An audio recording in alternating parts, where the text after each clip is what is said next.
आज की क्लास में हम फिर देखेंगे संविधान के बारे में। संविधान के पहले पार्ट की वीडियो हमने शेयर कर दिया है। जो लोग नए हैं वे क्या करें, चैनल को सब्सक्राइब करके देख लें। जो लोग पुराने हैं यदि अभी तक उन्होंने नहीं देखा हुआ है तो ज़रूर वे पिछली क्लास को ज़रूर देख लें।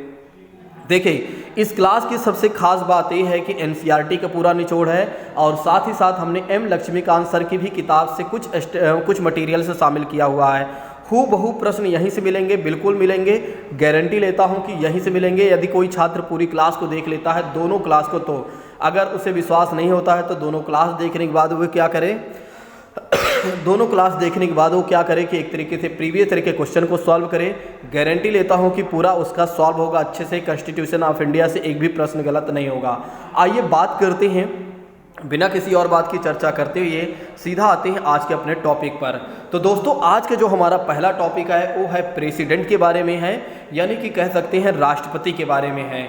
देखिए, सबसे पहले हम बात कर लेते हैं कि भारत देश कब गणतंत्र बना था। दोस्तों, गणतंत्र की बात करते हैं तो भारत देश गणतंत्र तब बना था जब हमारे देश में क्या किया गया था, संविधान लागू कर दिया गया था। और हमारे देश में संविधान कब लागू किया गया था, तो 26 जनवरी 1950 को क्या कर दिया गया, भारत में संविधान लागू कर दिया गया। और जिसकी वजह से क्या होता है, गणतंत्र दिवस के रूप में हम 26 जनवरी के दिन मनाते हैं।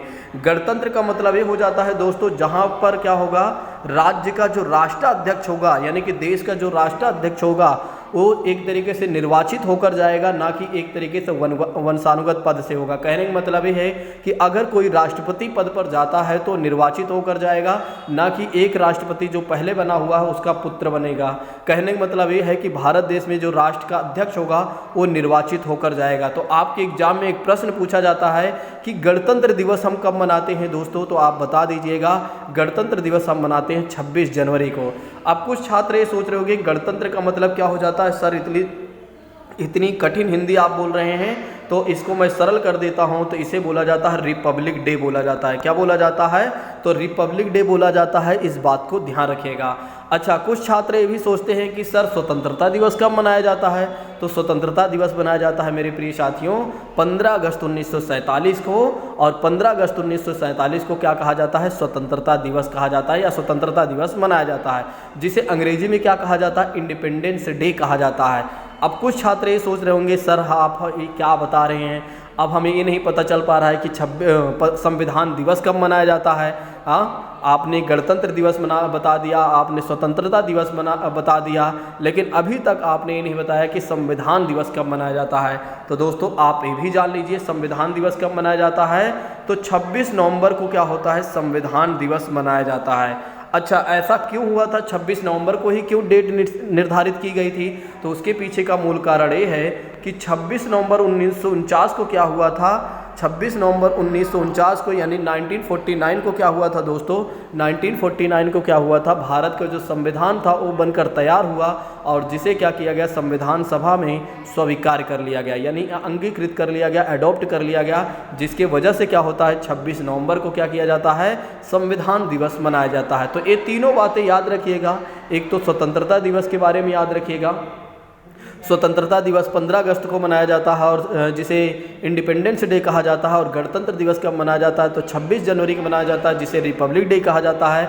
और संविधान दिवस कब मनाया जाता है, तो 26 नवंबर को मनाया जाता है। और क्यों मनाया जाता है, क्योंकि 26 नवंबर 1949 को ही संविधान को संविधान सभा में स्वीकार कर लिया गया था।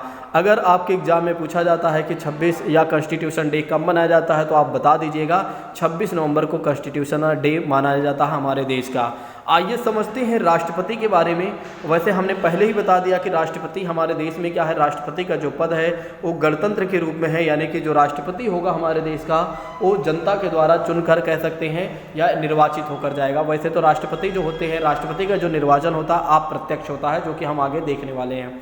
अगर हम बात करते हैं राष्ट्रपति के बारे में, तो संविधान में किस भाग में इनके बारे में बताया गया है, तो इस बात को आपको ध्यान रखना होगा कि संविधान के भाग 5 में इनके बारे में बताया गया है। और किस अनुच्छेद कहाँ से लेकर कहाँ तक इनके बारे में चर्चा की गई है दोस्तों, तो अनुच्छेद 52 से लेकर अगर देखा जाए तो 78 तक इनके बारे में चर्चा की गई है। तो राष्ट्रपति के बारे में अगर देखा जाए तो कि अनुच्छेद कहाँ से लेकर कहाँ तक बताया गया है, तो अनुच्छेद 52 से लेकर 78 तक दोस्तों बताया गया है। इस बात को ध्यान रखिएगा।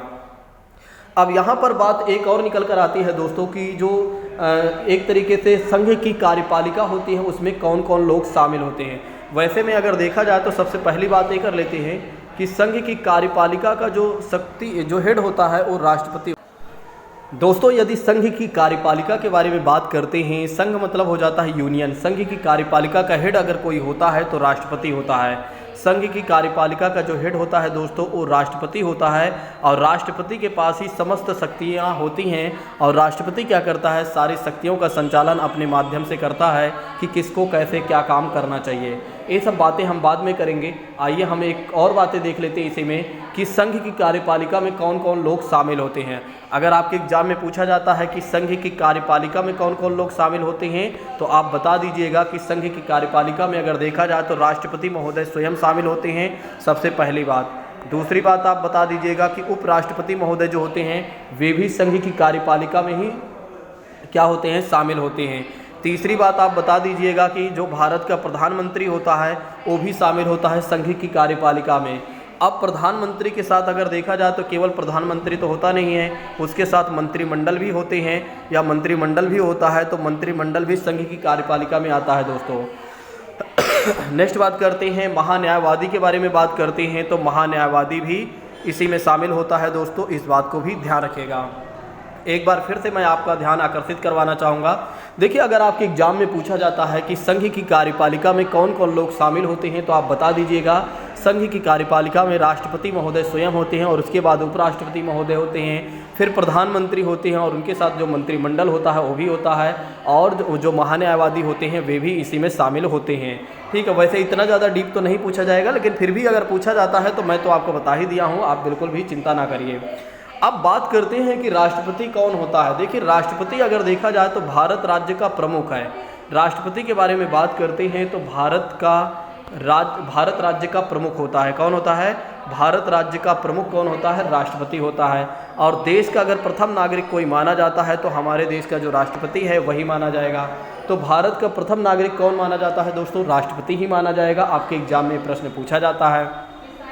नेक्स्ट बात करते हैं, जो राष्ट्रपति होता है वो राष्ट्र की एकता, समझिएगा दोस्तों। नेक्स्ट बात देखिए, जो राष्ट्रपति होता है वो राष्ट्र की एकता, अखंडता और सुदृढ़ता का प्रतीक भी माना जाता है।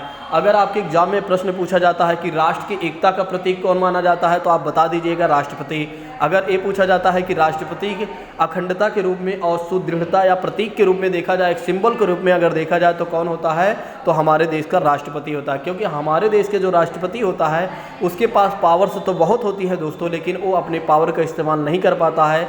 उसे पावर का अपने इस्तेमाल करना है तो उसके लिए प्रधानमंत्री के साथ जो मंत्रिपरिषद होती है उसकी सलाह के अनुसार ही उसे अपने पावर का इस्तेमाल करना होगा। तो हमारे देश का जो राष्ट्रपति होता है दोस्तों नाम मात्र का होता है, उसके पास कोई शक्तियाँ नहीं है। ऐसे में अगर देखा जाए तो दो बातें यहाँ पर सामने निकल कर आ जाती हैं कि नाम मात्र की शक्तियाँ किसके पास है भारत में और वास्तविक शक्तियाँ कौन है। जैसे कि रियल हीरो की बात करते हैं और एक तरीके से कह सकते हैं साइड हीरो कौन होता है।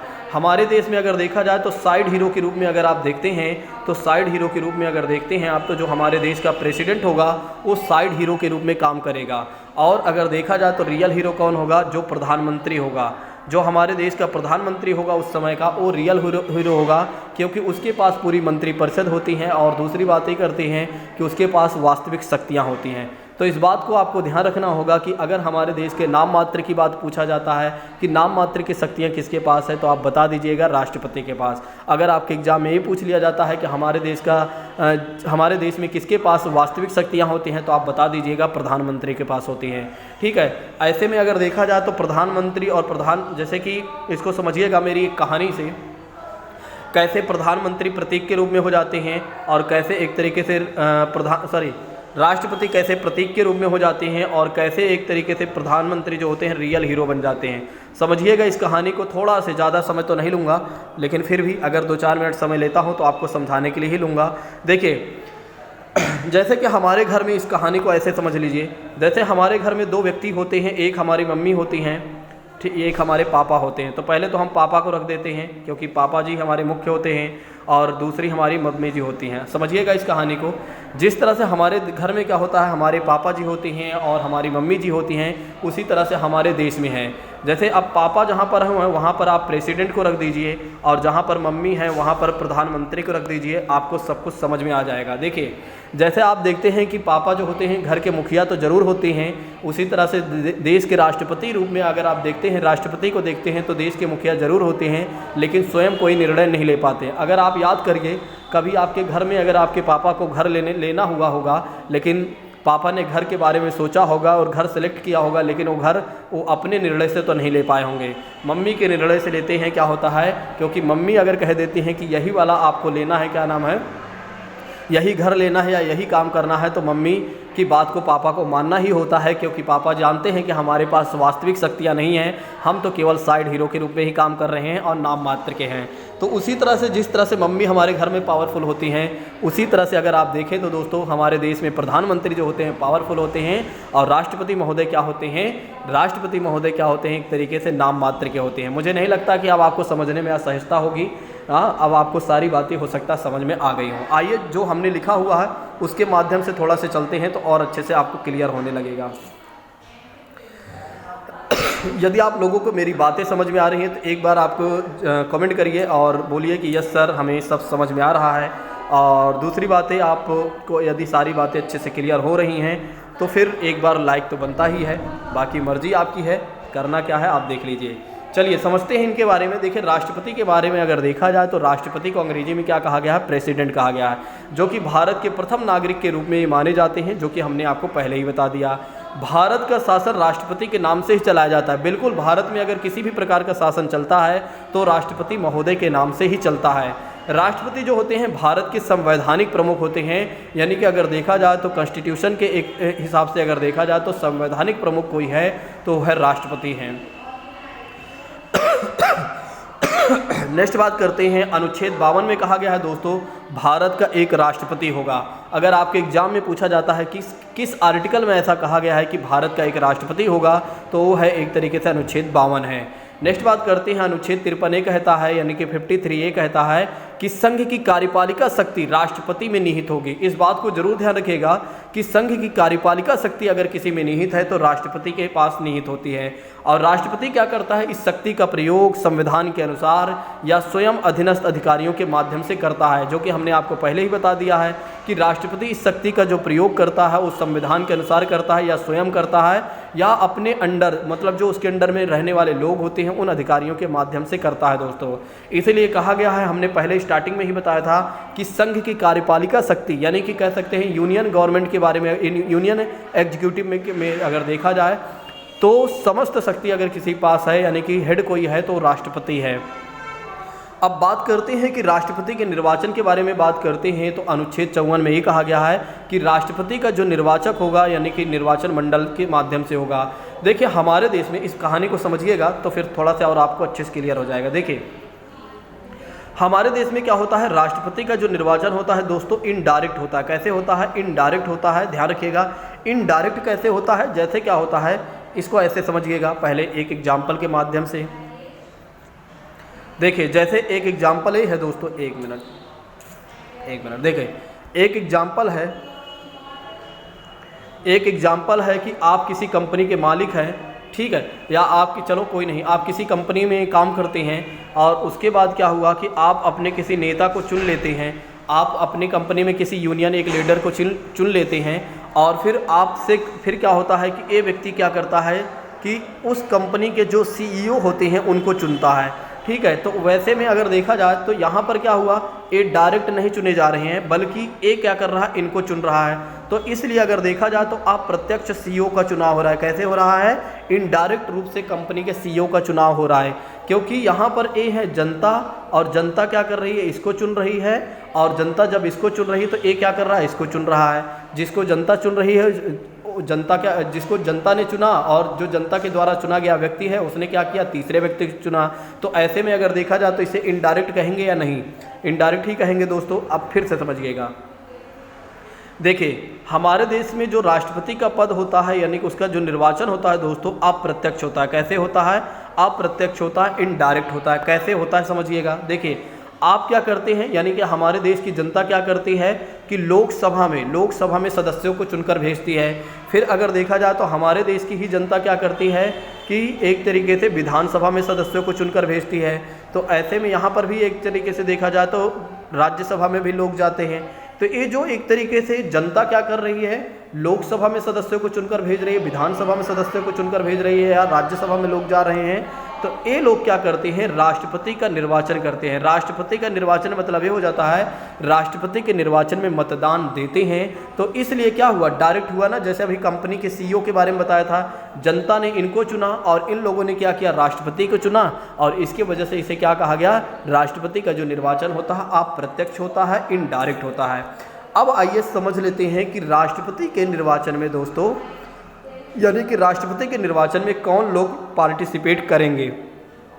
कहने का मतलब ये है कि राष्ट्रपति के निर्वाचन में कौन लोग मतदान करेंगे। तो ये बातें किस में लिखी गई हैं कि कौन लोग राष्ट्रपति के निर्वाचन में मतदान करेंगे, वो होंगे किस अनुच्छेद में लिखा गया, अनुच्छेद 54 में। और इसे लिया कहाँ से गया है, तो आयरलैंड के संविधान से लिया गया है। वो बातें हम बाद में देख लेंगे, वैसे देख लीजिए अभी ही, कोई बात नहीं।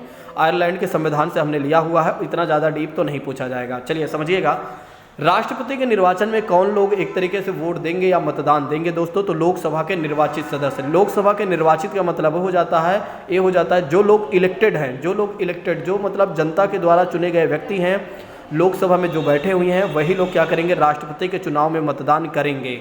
दूसरी बात करते हैं राज्यसभा के जो निर्वाचित सदस्य होते हैं, राज्यसभा के जो निर्वाचित सदस्य होते हैं वे भी क्या करेंगे, राष्ट्रपति के निर्वाचन में पार्टिसिपेट करेंगे या वोट देंगे।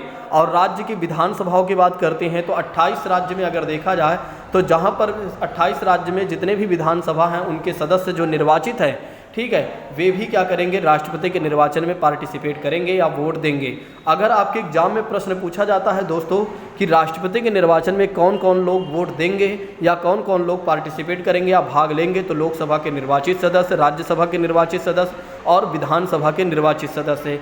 अब आपने एक चीज़ें नहीं ध्यान दिया होगा, मैंने आपको बताया था 28 राज्य के जो विधानसभा होती हैं उनके सदस्य क्या करते हैं, राष्ट्रपति के निर्वाचन में भाग लेते हैं। लेकिन क्या 8 केंद्र शासित प्रदेश में सभी राज्यों जो 8 हैं इनके भी निर्वाचित सदस्य भाग लेते हैं, तो नहीं।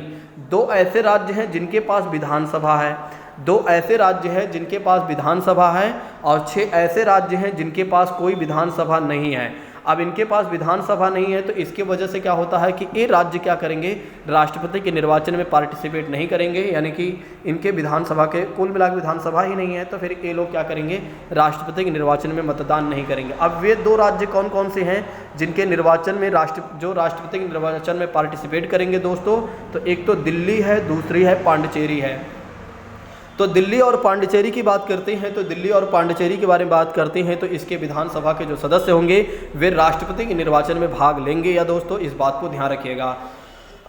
ऐसा कब किया गया, तो 17वें संविधान संशोधन अधिनियम 1992 के द्वारा ऐसा किया गया दोस्तों, इस बात को भी ध्यान रखिएगा। अब यहाँ बात ये आ जाती है कि क्या जम्मू कश्मीर को भी शामिल किया गया है, तो अभी नहीं किया गया है। क्यों नहीं किया गया है, क्योंकि अभी तक सुप्रीम कोर्ट का कोई फैसला नहीं आया हुआ है। तो इस बात को ध्यान रखिएगा कि सुप्रीम कोर्ट मतलब कि जम्मू कश्मीर के विधानसभा के सदस्य राष्ट्रपति के निर्वाचन में पार्टिसिपेट नहीं करेंगे। एक बार मैं इसे संश्लेषित कर देता हूँ, यानी संश्लेषण विधि से समझा देता हूँ ताकि आपको क्लियर हो जाए। देखिए, राष्ट्रपति के निर्वाचन में कौन लोग पार्टिसिपेट करेंगे या वोट देंगे, तो ध्यान रखिएगा, पहली बात लोकसभा के निर्वाचित सदस्य, दूसरी बात राज्यसभा के निर्वाचित सदस्य, और तीसरी बात विधानसभा के निर्वाचित सदस्य, और चौथी बात दिल्ली एवं पांडिचेरी विधानसभा के निर्वाचित सदस्य क्या करेंगे, राष्ट्रपति के निर्वाचन में भाग लेंगे। कौन नहीं लेंगे, 6 जो राज्य है, जो मतलब एक तरीके से जम्मू कश्मीर भी इसी में आ जाता है, जो केंद्र शासित प्रदेश हैं, 6 राज्य हैं जिनको एक तरीके से इन दोनों को छोड़कर 6 अन्य जो राज्य बचते हैं वहाँ के लोग क्या करेंगे, राष्ट्रपति के निर्वाचन में मतदान नहीं करेंगे। बस इस बात को ध्यान रखना है तो रख सकते हैं, नहीं कोई दिक्कत नहीं है। चलिए नेक्स्ट बात करते हैं। अनुच्छेद 55 में ये कहा गया है कि राष्ट्रपति के निर्वाचन के रीति या प्रथा की बात करते हैं, किस सिस्टम से होता है।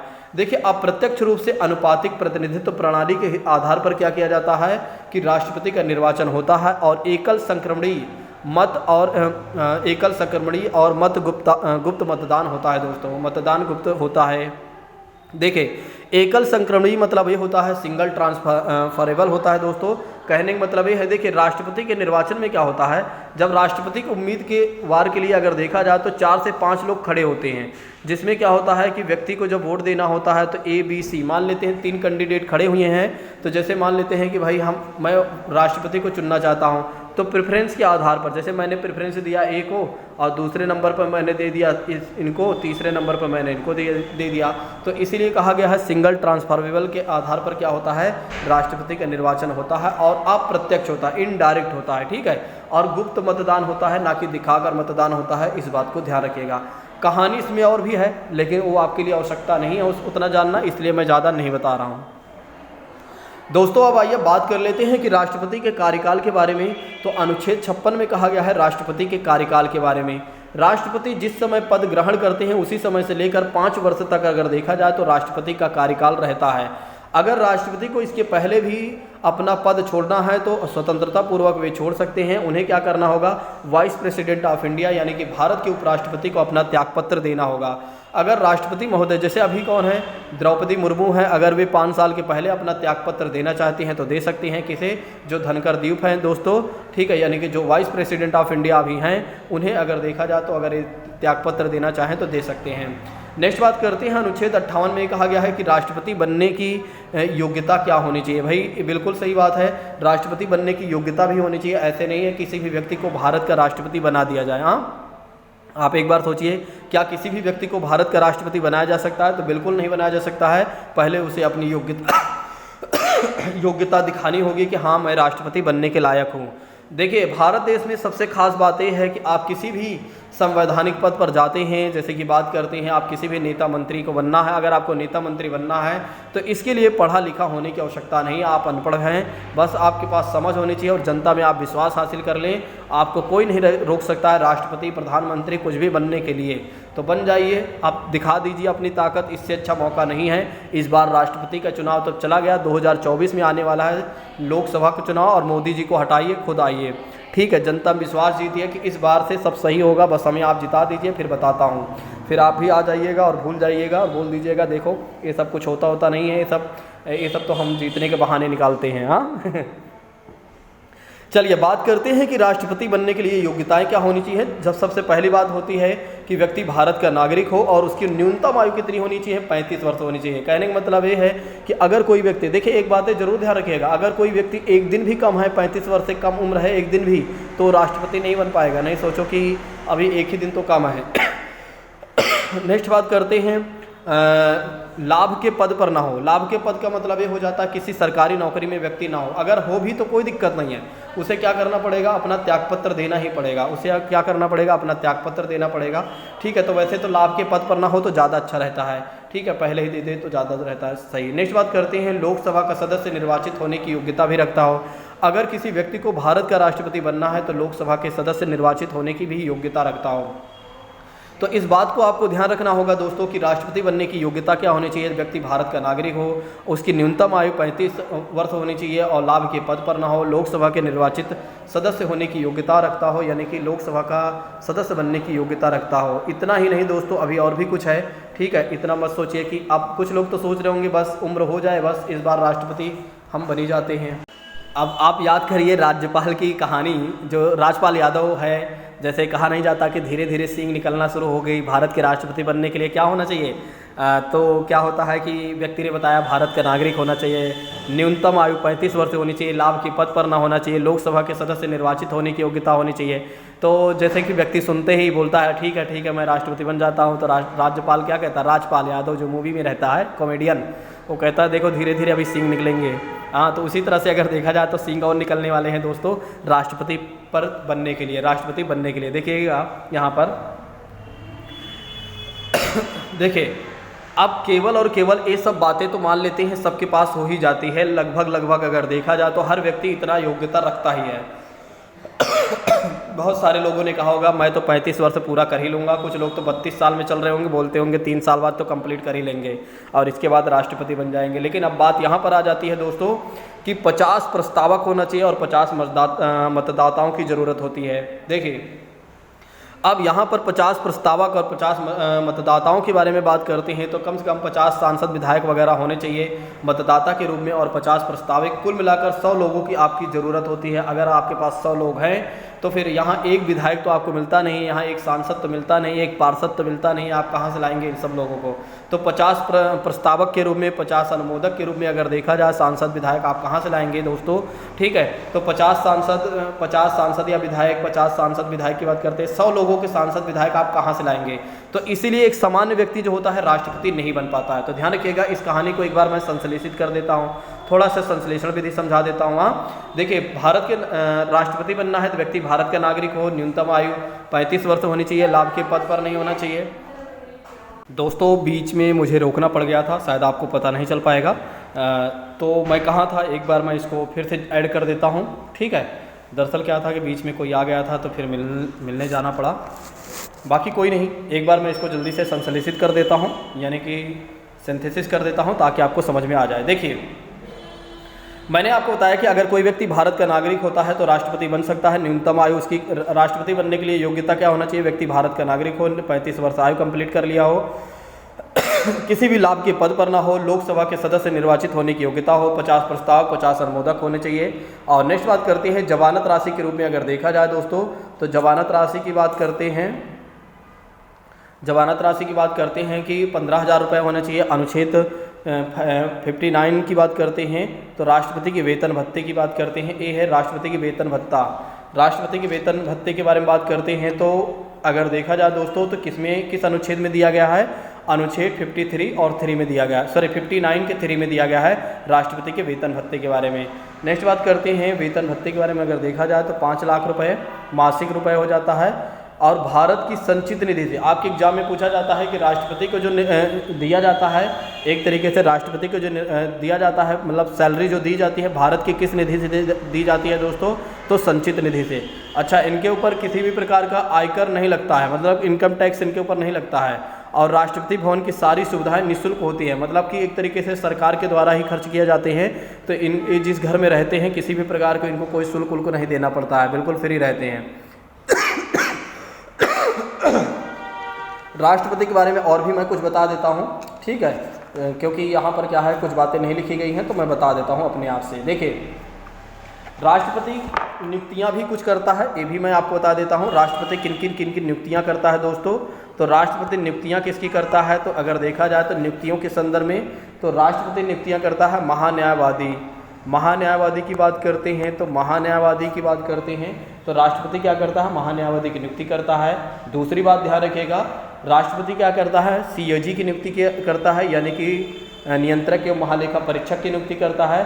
और राष्ट्रपति क्या करता है, चुनाव आयुक्त की नियुक्ति करता है दोस्तों, तो चुनाव आयुक्त की नियुक्ति करता है। फिर अगर देखा जाए तो राष्ट्रपति क्या करता है, संघ लोक सेवा आयोग के अध्यक्ष एवं सदस्यों की भी नियुक्ति करता है। प्रधानमंत्री और तथा अन्य मंत्रियों की नियुक्ति भी राष्ट्रपति करता है। तो ध्यान रखिएगा, राष्ट्रपति किन की नियुक्तियां करता है, तो महान्यायवादी की नियुक्ति राष्ट्रपति करता है, सीएजी की नियुक्ति करता है, यानी कि भारत के नियंत्रक व महालेखक परीक्षक की नियुक्ति करता है। फिर हमने आपको बताया कि एक तरीके संघ लोक सेवा आयोग के अध्यक्ष एवं सदस्यों की नियुक्ति करता है। और एक तरीके से फिर हमने आपको बताया प्रधानमंत्री तथा अन्य मंत्रियों की भी नियुक्ति राष्ट्रपति करता है। अच्छा, एक और बात ध्यान रखिएगा, राज्यों के राज्यपाल जो होती हैं, जो गवर्नर्स होती हैं, उनकी भी नियुक्ति कौन करता है, भारत का राष्ट्रपति ही करता है। अब आइए बात कर लेते हैं कि राष्ट्रपति के पास 3 जो आपातकालीन शक्तियाँ हैं उसको देख लेते हैं दोस्तों। देखिए, राष्ट्रपति के बारे में अगर राष्ट्रपति के पास क्या है, 3 आपातकालीन शक्तियां हैं, इसको भी याद कर लीजिएगा। अनुच्छेद 352 है, अनुच्छेद 356 है और अनुच्छेद 360 है। अच्छा, आप सोच रहे होंगे आपकी 352 क्या होता है दोस्तों, सर 352 क्या होता है, 356 क्या होता है, 360 क्या होता है। देखिए, इसे बोला जाता है आर्टिकल बोला जाता है और हिंदी में इसे बोला जाता है अनुच्छेद बोला जाता है। तो अनुच्छेद 352, अनुच्छेद 356, 360 के हिसाब से अगर देखा जाए तो राष्ट्रपति के पास क्या होता है, आपातकालीन शक्तियां हैं। अनुच्छेद 352 में अगर देखा जाए दोस्तों तो राष्ट्रीय आपातकाल की बात करते हैं, राष्ट्रीय आपातकाल की बात करते हैं, राष्ट्रीय आपातकाल की बात करते हैं। तो राष्ट्रीय आपातकाल में अगर देखा जाए तो अनुच्छेद 352 में ये बताया गया है। राष्ट्रीय आपातकाल के रूप में अगर देखा जाए तो अनुच्छेद 352 में बताया गया है। अच्छा, राष्ट्रीय आपातकाल कब घोषित किया जाएगा दोस्तों, जब कोई देश हमारे देश पर आक्रमण कर दिया हो या हमारे देश पर आक्रमण करने वाला हो, या हमारे देश की सेनाओं ने क्या कर दिया हो, विद्रोह कर दिया हो, हमारे देश की सेनाओं ने विद्रोह कर दिया हो, तब देश में 352 का यूज़ किया जाता है, यानी कि राष्ट्रीय आपातकाल घोषित किया जाता है। तो ध्यान रखिएगा, राष्ट्रीय आपातकाल कब घोषित किया जाएगा, नेशनल इमरजेंसी कब लागू किया जाएगा, जब कोई देश हमारे देश पर आक्रमण कर दिया हो या हमारे देश के सैनिकों ने क्या कर दिया, विद्रोह कर दिया हो, तब क्या किया जाता है, राष्ट्रपति द्वारा अनुच्छेद 352 के तहत राष्ट्रीय आपातकाल घोषित किया जाता है। जैसे आपने लॉकडाउन देखा था, तो इसी तरह की स्थिति बन जाती है 352 का जब यूज होता है। नेक्स्ट बात करते हैं, अनुच्छेद 356 के बारे में बात करते हैं। तो अनुच्छेद 356 क्या कहता है दोस्तों, राष्ट्रपति शासन कहता है। राष्ट्रपति शासन का मतलब ये हो जाता है, जब कोई राज्य अपने सरकार, जब कोई राज्य क्या होता है, जब कोई राज्य संविधान के अनुरूप काम नहीं कर रहा होता है, जब कोई राज्य क्या करता है, संविधान के अनुरूप काम नहीं कर रहा होता है, तो फिर क्या होता है कि उस राज्य में राष्ट्रपति शासन लागू कर दिया जाता है। अब ऐसे समझिएगा इसको, जैसे मान लेते हैं उत्तर प्रदेश संविधान के अनुसार काम नहीं कर रहा है, तो राष्ट्रपति क्या कर सकते हैं, 356 का यूज करके क्या कर सकते हैं, राष्ट्रपति शासन लागू कर सकते हैं। वित्तीय आपातकाल अनुच्छेद 360 में बात करते हैं, तो इसे बोला जाता है वित्तीय आपातकाल, फाइनेंशियल इमरजेंसी। अच्छा, फाइनेंशियल इमरजेंसी में क्या होता है दोस्तों, वित्तीय आपातकाल में क्या होता है कि एक तरीके से क्या होता है, वित्तीय आपातकाल में क्या होता है, वित्तीय आपातकाल में क्या होता है कि जब कोई देश क्या करता है, जब हमारे देश की क्या होता है, वित्तीय स्थिति बिल्कुल बेकार हो जाती है, जब कोई हमारे देश में वित्तीय स्थिति बेकार हो जाती है, तो फिर क्या होता है, वित्तीय आपातकाल लागू किया जाता है। ठीक, तो वित्तीय आपातकाल दोस्तों ध्यान रखिएगा, और 352, 356, 360 याद रखिएगा। एक बार फिर से मैं बताना चाहूँगा, अनुच्छेद 352 ये कहता है राष्ट्रीय आपातकाल। राष्ट्रीय आपातकाल तब लागू किया जाता है जब हमारे देश पर कोई देश आक्रमण कर दिया हो या हमारे देश की सेनाओं ने विद्रोह कर दिया हो। और 356 का यूज कब किया जाता है, जब कोई राज्य, 28 राज्य 8 केंद्र शासित प्रदेशों में से कह सकते हैं कोई राज्य संविधान के अनुरूप काम न कर रहा होता है, तो 356 का यूज किया जाता है। 360 का यूज तब किया जाता है जब हमारे देश में वित्तीय स्थिति बिल्कुल बेकार हो जाती है, तब क्या होता है, 360 का यूज किया जाता है। आई होप कि आप लोग समझ गए होंगे दोस्तों। आइए समझते हैं राष्ट्रपति के पास जो अन्य शक्तियां हैं, इसको भी समझ लेते हैं। देखिए, राष्ट्रपति के पास अगर देखा जाए दोस्तों, तो राष्ट्रपति के पास क्या, अनुच्छेद 72 के तहत इन्हें क्षमादान करने की भी शक्तियां हैं। किस अनुच्छेद के तहत, अनुच्छेद 72 के तहत क्या किया गया है, इन्हें क्षमादान करने की शक्तियां दी गई है दोस्तों, इस बात को ध्यान रखिएगा। क्षमादान में क्या हो जाता है, एक तो क्षमा कर सकते हैं किसी व्यक्ति की, क्षमादान शक्तियां में ध्यान रखिएगा, अगर कोई व्यक्ति को सजा दे दी जाती है, मृत्युदंड दे दिया जाता है, तो उस व्यक्ति को अगर राष्ट्रपति चाहे तो क्या कर सकते हैं, क्षमा कर सकते हैं, या उसके दंड के स्वरूप में बदल सकते हैं, या उसके दंड के स्वरूप मतलब उसके कठोर कारावास को 1 वर्ष में कर सकते हैं, 2 वर्ष के कठोर कारावास को 1 वर्ष में कर सकते हैं, या उसकी सज़ा पर रोक लगा सकते हैं या प्रलंबन कर सकते हैं। यही है क्षमादान शक्तियाँ। अगर आपको कुछ नहीं याद रखना है तो आपको केवल इतना याद रखना है, अनुच्छेद 72 के थ्रू राष्ट्रपति को क्षमादान शक्तियाँ दी गई हैं। अब लास्ट बात है, इसमें देख लेते हैं राष्ट्रपति के बारे में। राष्ट्रपति को 3 प्रकार के दोस्तों वीटो पावर दी गई हैं। राष्ट्रपति को 3 प्रकार की वीटो पावर दी गई हैं। ठीक है, इस बात को भी ध्यान रखिएगा।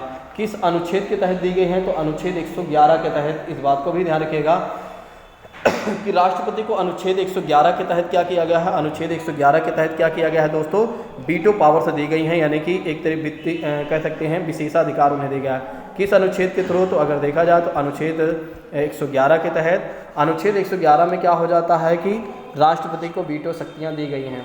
पहली बात करते हैं अत्यांतिक वीटो की बात करते हैं। अत्यांतिक वीटो की बात करते हैं तो अत्यांतिक वीटो में क्या हो जाता है, अत्यांतिक वीटो में क्या हो जाता है कि एक तरीके से अगर राष्ट्रपति के पास कोई विधेयक आता है, देखिए पहला है, चलो एक काम कर लेते हैं, इसके अंदर की कहानी मत याद रख लीजिए, बस वीटो पावर नेम याद रख लीजिए कौन कौन से हैं। ठीक है, मैं तो आपको सब बता दूंगा, लेकिन मुझे लगता है कि ज़्यादा हो जाएगा। चलिए, अनुच्छेद 111 के तहत राष्ट्रपति के पास वीटो शक्तियाँ दी गई हैं, और कौन कौन सी वीटो शक्तियाँ हैं ये ध्यान रख लीजिए बस। एक तो है अत्यांतिक वीटो है, ठीक है, दूसरा है निलंबनकारी वीटो है, और तीसरा है दोस्तों पॉकेट वीटो है। कौन सा है, पॉकेट वीटो। फिर से एक बार, पहला है अत्यांतिक वीटो, दूसरा है निलंबनकारी वीटो, और तीसरा है पॉकेट वीटो। तो ध्यान रखिएगा, पॉकेट वीटो की बात करते हैं, ये 3 प्रकार की क्या है, वीटो है दोस्तों, इस बात को ध्यान रखिएगा राष्ट्रपति के पास। ये हो गया राष्ट्रपति के पास पूरी कहानियां हमने आपको बता दिया। प्रेसिडेंट ऑफ इंडिया से अगर देखा जाए तो राष्ट्रपति से आपका एक भी क्वेश्चन गलत नहीं होना चाहिए, क्योंकि मैंने बहुत अच्छे तरीके से राष्ट्रपति के बारे में बता दिया है। आइए अब समझ लेते हैं उपराष्ट्रपति महोदय के बारे में। देखिए, इतना कुछ इसलिए बताना पड़ रहा है ताकि आपके क्वेश्चन गलत ना हो। मैं ये चाह रहा हूँ कि आपको कहीं से कहीं तक कोई प्रॉब्लम ना हो, ठीक है। एक बार पढ़ा दिया जाए तो बार बार पढ़ने की आवश्यकता ना हो कि अरे यार फिर से पढ़ना पड़ेगा, मुझे कहीं जाना होगा। चलिए, अब दूसरे YouTube चैनल पर आपको नहीं जाना पड़ेगा, इस बात की मैं गारंटी देता हूँ। देखिए, उपराष्ट्रपति के बारे में आइए समझ लेते हैं। देखिए, उपराष्ट्रपति जो होता है भारत का द्वितीय नागरिक माना जाता है। तो भारत का अगर द्वितीय नागरिक कोई है तो वो है दोस्तों उपराष्ट्रपति, यानी कि वाइस प्रेसिडेंट ऑफ इंडिया है। नेक्स्ट बात करते हैं, भारत का दूसरा सर्वोच्च पद जो होता है उपराष्ट्रपति का होता है, और उपराष्ट्रपति के पद को हमने किस देश के संविधान से लिया हुआ है, तो अमेरिका के संविधान से लिया हुआ है। उपराष्ट्रपति का पद जो होता है, उपराष्ट्रपति के पद जो होता है अमेरिका के संविधान से लिया हुआ गया है, इस बात को ध्यान रखना। चलिए नेक्स्ट बात करते हैं, अनुच्छेद 63 के तहत अगर देखा जाए तो भारत में क्या हो, भारत का एक उपराष्ट्रपति होगा। भारत का एक उपराष्ट्रपति होता है। जैसे कि बात करते हैं अनुच्छेद 63 के तहत ये बातें कही गई हैं। अनुच्छेद 63 में क्या है कि भारत का एक उपराष्ट्रपति होगा, इस बात को ध्यान रखिएगा। अनुच्छेद 64 के तहत क्या होता है, उपराष्ट्रपति जो होता है राज्यसभा के पदेन सभापति होते हैं। तो इस बात को भी ध्यान रखिएगा, जो हमारे देश का उपराष्ट्रपति होता है वही राज्यसभा का पदेन सभापति। जैसे कि लोकसभा में एक अध्यक्ष होते हैं, उसी तरह से राज्यसभा में एक अध्यक्ष होते हैं जिन्हें सभापति कहा जाता है, और वे जो सभापति होते हैं वे उपराष्ट्रपति ही होते हैं, इस बात को भी ध्यान रखिएगा। नेक्स्ट बात करते हैं, अनुच्छेद 65 के थ्रू अगर आप देखते हैं तो उपराष्ट्रपति द्वारा क्या होता है, राष्ट्रपति के कार्यों का निर्वहन किया जाता है। देखिए, उपराष्ट्रपति द्वारा क्या होता है, राष्ट्रपति के कार्यों की किया जाता है, और कब किया जाता है। देखिए, अनुच्छेद 65 में कहा गया है कि जब राष्ट्रपति का पद खाली हो जाता है तो उपराष्ट्रपति क्या करते हैं, उनके कार्य करते हैं। जब किसी कारणवश क्या होता है कि राष्ट्रपति का पद खाली हो जाता है तो उपराष्ट्रपति क्या करते हैं, कार्यवाहक के रूप में राष्ट्रपति के पद पर बैठकर काम करते हैं। तब वे क्या होते हैं, सभापति का कार्य नहीं करते हैं, और ना ही सभापति का वेतन ग्रहण करते हैं, बल्कि वे राष्ट्रपति का जो वेतन होता है उसको ग्रहण करते हैं, और उनकी सारी सुविधाएं।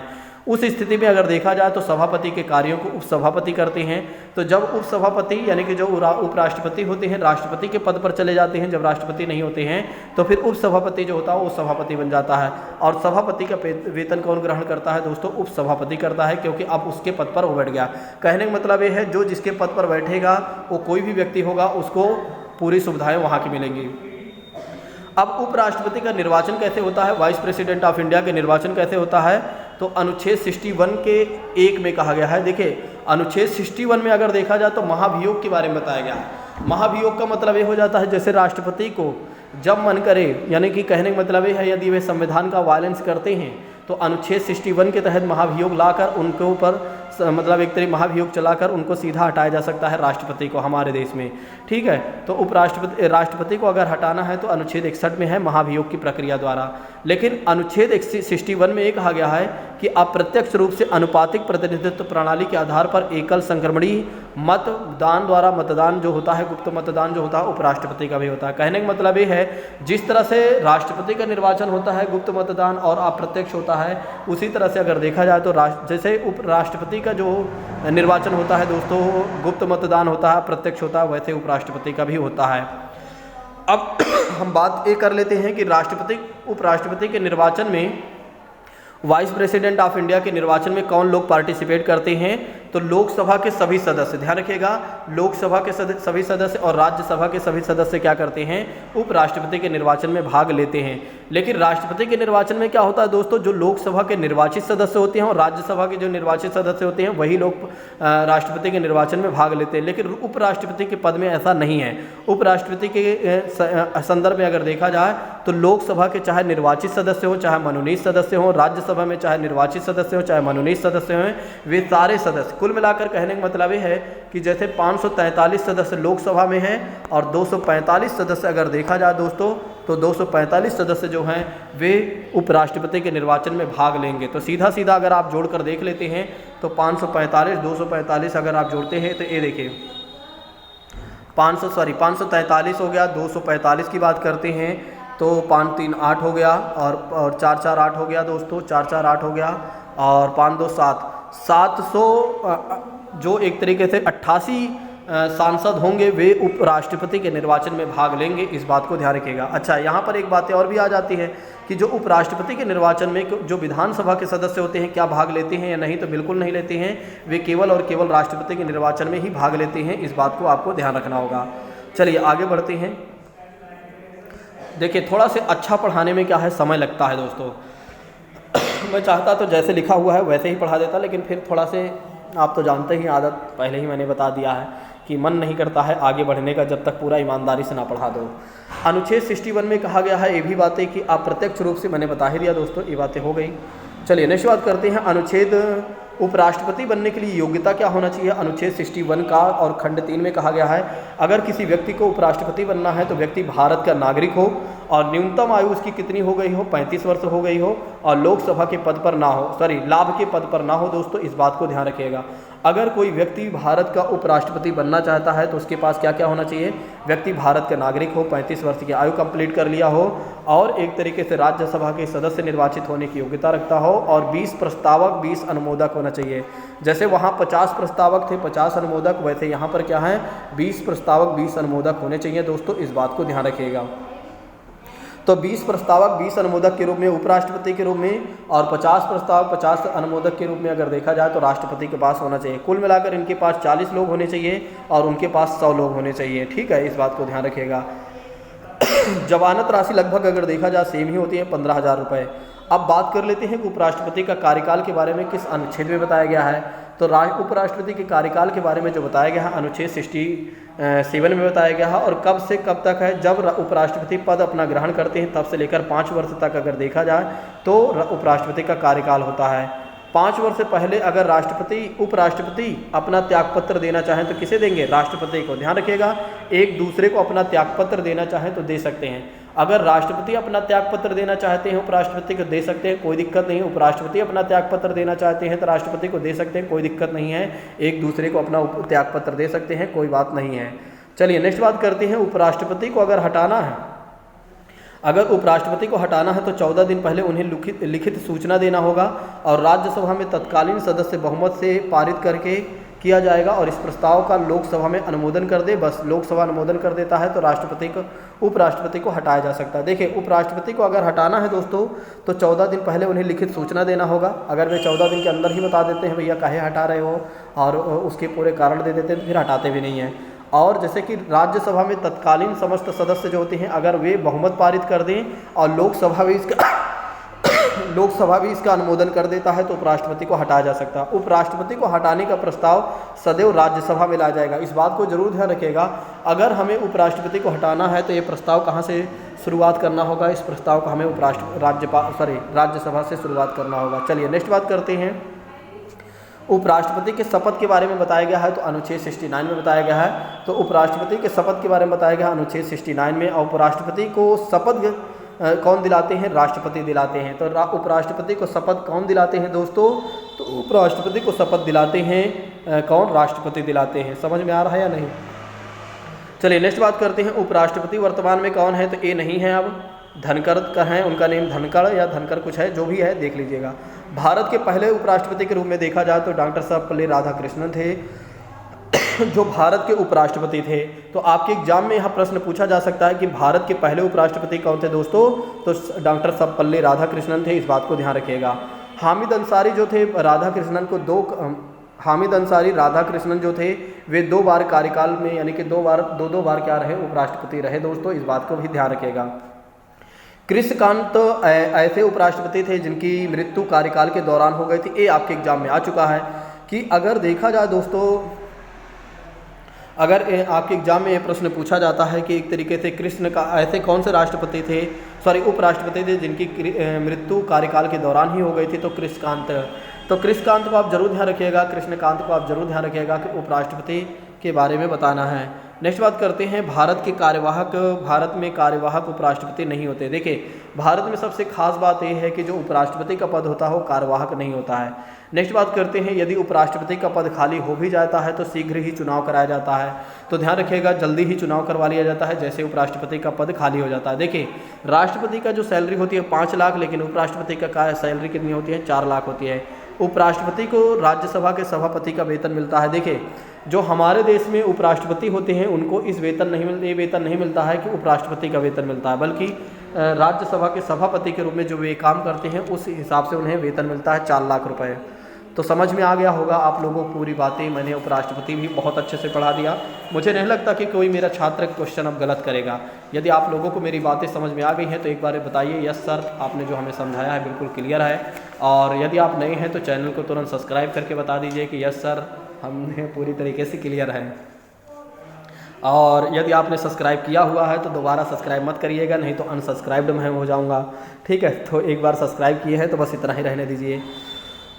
लाइक कर सकते हैं आप। चलिए बात करते हैं प्रधानमंत्री के बारे में। देखिए प्रधानमंत्री के बारे में हमने पहले ही बता दिया कि हमारे देश में प्रधानमंत्री जो होता है वो क्या होता है, एक तरीके से वास्तविक शक्ति रखने वाला व्यक्ति होता है, जिसके पास बहुत पावरफुल होता है हमारे देश में प्रधानमंत्री। सब मानो कि स्वयं भगवान ही है। चलिए समझते हैं इसके बारे में। अनुच्छेद 75 में कहा गया है प्रधानमंत्री की नियुक्ति नहीं होती है, नियुक्ति होती है। बिल्कुल अनुच्छेद 75 में जो कहा गया है बिल्कुल सही बात है, प्रधानमंत्री की नियुक्ति होती है लेकिन निर्वाचन नहीं होता। देखिए जो निर्वाचन होता है लोकसभा के सदस्यों को होता है, ना कि प्रधानमंत्री के निर्वाचन होता है। तो प्रधानमंत्री की केवल नियुक्ति की जाती है। और कौन नियुक्ति करता है?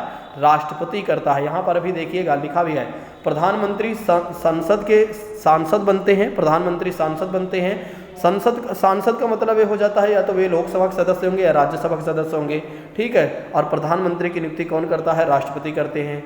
राष्ट्रपति उस व्यक्ति को प्रधानमंत्री नियुक्ति करते हैं जो लोकसभा में बहुमत दल का नेता होता है। तो ध्यान रखिएगा, जो लोकसभा में बहुमत दल का नेता होता है उसे राष्ट्रपति नियुक्त करते हैं। अच्छा, एक बातें पूछी जाती है कि अगर किसी व्यक्ति को राष्ट्रपति यूं ही प्रधानमंत्री के रूप में नियुक्त कर देते हैं तो क्या वो व्यक्ति हमेशा के लिए बना रहेगा? नहीं, 6 महीने तक वो प्रधानमंत्री रहेगा या मंत्री रहेगा। अगर 6 महीने के भीतर ही वो क्या कर लेता है, संसद के सदस्यता ले लेता है लोकसभा या राज्यसभा से, तब तो आगे बढ़ेगा, नहीं तो उसे अपना त्यागपत्र देना ही पड़ेगा। ठीक, नेक्स्ट बात करते हैं बहुमत दल का जो नेता, बहुमत दल में अगर देखा जाए तो जो मानक है लोकसभा में 50% +1, यानी कि आधे से अधिक अगर कोई सीट लेकर आता है तो लोकसभा में लेकर बनती है तो सरकार बनती है। मतलब कहने का मतलब ये है कि अगर कोई पार्टी 50% +1 सीट लेकर आती है तो उसे क्या करना पड़ता है? उसे सरकार बनाना पड़ता है, यानी कि वो सरकार बना लेती है। चलिए बात करते हैं कि प्रधानमंत्री बनने के लिए योग्यताएं क्या होनी चाहिए। दोस्तों प्रधानमंत्री बनने के लिए योग्यताएं ये होनी चाहिए, व्यक्ति भारत का नागरिक हो। और दूसरी बात ध्यान रखिएगा, 25 वर्ष के उसके कम से कम 25 वर्ष उसकी आयु होनी चाहिए। ठीक है, इस बात को ध्यान रखिएगा, यानी कि लोकसभा के सदस्य बनने की योग्यता तो रखता ही हो। 30 वर्ष होगा तब भी चलेगा, इसलिए यहाँ पर लिखा गया है कि किसी भी सदन का सदस्य हो सकता है। तो प्रधानमंत्री बनने के लिए व्यक्ति पास योग्यताएं होनी चाहिए कि व्यक्ति भारत का नागरिक हो, और दूसरी बात करते हैं वो किसी न किसी सदन का सदस्य हो सकता है और किसी लाभ के पद पर ना हो। यदि संसद के किसी भी सदन का सदस्य नहीं है तो 6 महीने तक वो प्रधानमंत्री रह सकता है। अगर वो संसद के किसी भी सदन के सदस्य नहीं भी है तो राष्ट्रपति महोदय अगर चाहें तो किसी व्यक्ति को राष्ट्रपति बना सकते हैं, लेकिन 6 महीने के अंदर ही उसे क्या करना पड़ेगा? उसे एक तरह की लोकसभा या राज्यसभा की सदस्यता लेनी ही पड़ेगी। नेक्स्ट बात करते हैं, अब पीएम का कार्यकाल के बारे में बात करते हैं। ये भी आपके एग्जाम में पीएम के कार्यकाल में अगर देखा जाए तो राष्ट्रपति का प्रसाद पर्यंत अपने पद पर तब तक बने रहते हैं जब तक कि लोकसभा में बहुमत दल नेता यानी कि 50% प्लस सीटें एक होती हैं, 50% +1। कहने का मतलब ये है जैसे मोदी जी अभी हैं लोकसभा में, अगर मोदी जी की सरकार तब तक बनी है जब तक उनके पास मेजोरिटी होती है। जैसे ही मेजोरिटी खत्म, जैसे ही मेजोरिटी नहीं है, वैसे ही अविश्वास प्रस्ताव लाया जाएगा और प्रधानमंत्री की सरकार को गिरा दिया जाएगा, यानी प्रधानमंत्री चले जाएंगे। इसलिए कहा गया है दोस्तों कि राष्ट्रपति के प्रसाद पर्यंत पद पर बने तब तक रहते हैं जब तक कि लोकसभा के बहुमत दल के नेता यानी कि जो नेता होते हैं प्रधानमंत्री होते हैं उनके पास बहुमत होता है। नेक्स्ट बात करते हैं प्रधानमंत्री का शपथ कौन दिलाता है, तो प्रधानमंत्री का शपथ दिलाते हैं राष्ट्रपति दिलाते हैं। पीएम पद और गोपनीयता के भी देखिए ध्यान रखिएगा, 2 अलग अलग शपथ दिलाते हैं राष्ट्रपति महोदय। एक तो पीएम पद के लिए, दूसरा गोपनीयता के लिए। गोपनीयता में का मतलब हो जाता है कॉन्फिडेंशियल। देखिए जो प्रधानमंत्री होता है उसे बताया जाता है कि उसे अपनी बात को कहीं पर भी शेयर नहीं करना है, किसी को भी नहीं शेयर करना है जब तक उसे ये नहीं लगे कि ये व्यक्ति मेरे लिए सही है। चलिए नेक्स्ट बात करते हैं वेतन भत्ते के बारे में बात करते हैं। संसद के सदस्य के बराबर प्रधानमंत्री का भी वेतन भत्ता होता है। विशेष तथ्य के रूप में अगर देखा जाए तो इसका मूल वेतन होता है 50,000 रुपये, बाकी बहुत कुछ जुड़ जाता है तो 1 लाख रुपये, 1,60,000 प्रधानमंत्री का वेतन हो जाता है। तो इस समय मोदी जी को अगर देखा जाए तो 1,60,000 रुपये महीना कमा रहे हैं, और क्या चाहिए। हाँ, नेक्स्ट बात करते हैं लाल बहादुर शास्त्री जो है भारत के ऐसे प्रधानमंत्री हैं जिनकी देश की बाहर मृत्यु हो गई थी कहाँ पर? ताशकंद में। अगर आपके एग्जाम में पूछा जाता है कि भारत का ऐसा कौन सा प्रधानमंत्री था जिसकी मृत्यु हो गई थी बाहर दोस्तों, तो वो थे लाल बहादुर शास्त्री थे।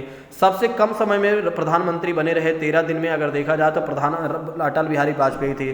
चौधरी चरण सिंह ऐसे पीएम हैं जो संसद के किसी भी सदन का सामना नहीं करना पड़ा दोस्तों, तो इस बात को भी ध्यान रखिएगा। चौधरी चरण सिंह एक ऐसे प्रधानमंत्री रहे जो संसद के किसी भी सदन का सामना उन्हें नहीं करना पड़ा। आइए समझ लेते हैं ऐसे प्रधानमंत्री जो भारत रत्न पाए गए हैं। तो ऐसे प्रधानमंत्री जो भारत रत्न पाए गए हैं जैसे जवाहरलाल नेहरू, मोरारजी देसाई जी, राजीव गांधी, लाल बहादुर शास्त्री, गुलजार नंदा, अटल बिहारी वाजपेयी, इंदिरा गांधी की बात करते हैं तो ये सभी लोगों ने क्या किया है? भारत रत्न हासिल किया हुआ है। राज्यसभा के सदस्य, देखिए मैंने आपसे पहले भी बताया है कि अगर कोई व्यक्ति लोकसभा का सदस्य या राज्यसभा का सदस्य तो वो प्रधानमंत्री बन सकता है। तो जब इंदिरा गांधी पहली बार प्रधानमंत्री बनी थी दोस्तों तो वो राज्यसभा के ही सदस्य थी, और जब डॉक्टर मनमोहन सिंह बने थे तब भी वे भी एक तरीके राज्यसभा के सदस्य थे। HD देवगौड़ा की बात करते हैं, ये सभी प्रधानमंत्री जो थे राज्यसभा के सदस्य भी रहे हैं। और इनमें अगर देखा जाए तो ये सभी सदस्य जो रहे हैं राज्यसभा के सदस्य रहे हैं। अब आइए देख लेते हैं ऐसे प्रधानमंत्री जिनकी मृत्यु कार्यकाल के दौरान ही हो गई थी, ये आपके एग्जाम में पूछा जाता है। तो कार्यकाल के दौरान में अगर देखा जाए तो एक तरीके से वैसे तो एक और व्यक्ति का नहीं माना चाहिए, जवाहरलाल नेहरू हो गए, लाल बहादुर शास्त्री हो गए, इंदिरा गांधी हो गए, राजीव गांधी की भी हत्या कर दी गई थी ना, तो कार्यकाल के दौरान इनकी भी मृत्यु हो गई थी। तो 4 ऐसे लोग हैं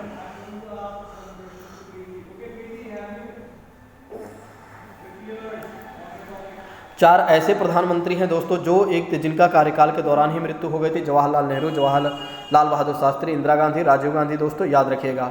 अब आइए बात करते हैं प्रधानमंत्री के बाद मुख्यमंत्री के बारे में। अब आइए बात करते हैं मुख्यमंत्री के बारे में। तो दोस्तों अगर आपको प्रधानमंत्री समझ में अच्छे से आ गया है तो ये मान के चलिए मुख्यमंत्री में समझने में कुछ भी दिक्कत नहीं है। बस जैसे ही प्रधानमंत्री होते हैं वैसे ही मुख्यमंत्री होते हैं।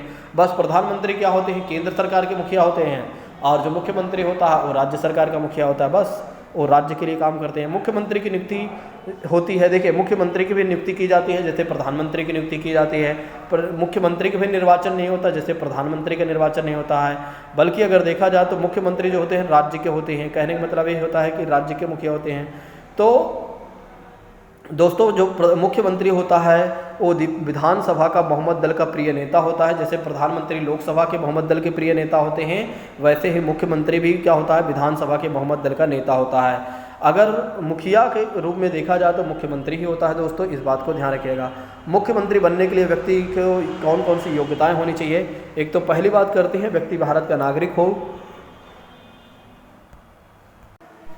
तो अगर किसी व्यक्ति को मुख्यमंत्री बनना है तो उसके पास क्या क्या योग्यताएं होनी चाहिए? व्यक्ति भारत का नागरिक हो, लाभ के पद पर ना हो, 25 वर्ष आयु कंप्लीट कर लिया हो। इसी तरह से प्रधानमंत्री के संदर्भ में हमने आपको बताया था कि अगर किसी व्यक्ति को प्रधानमंत्री बनना है तो भारत का नागरिक हो, लाभ के पद पर ना हो, 25 वर्ष आयु कंप्लीट कर लिया हो।